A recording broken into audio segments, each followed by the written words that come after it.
is Stefano Sanidas, and today I want to look at another type of objects in Python, sets.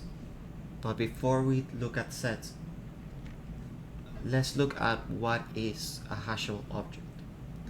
A hashable object is an object that has a hash value which never changes during its lifetime. Which brings out another question. What is a hash value?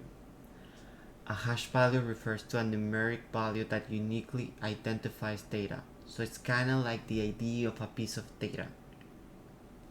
Now, we have to ask, why are we talking about hashable objects? Well, this is important to know because of what sets are. They are an unordered collection of distinct hashable objects. And the reason why it is important that they are hashable is that you cannot put two of the same pieces of data in a set.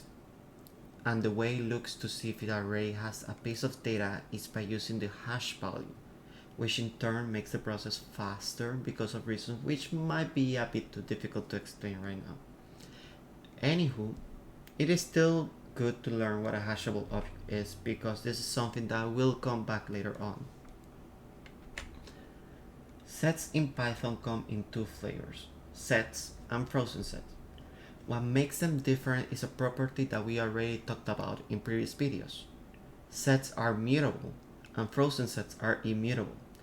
Just a quick summary of what these terms mean. Mutable means that you can change individual parts without recreating the set, while immutable means that you cannot change the individual parts without recreating the set.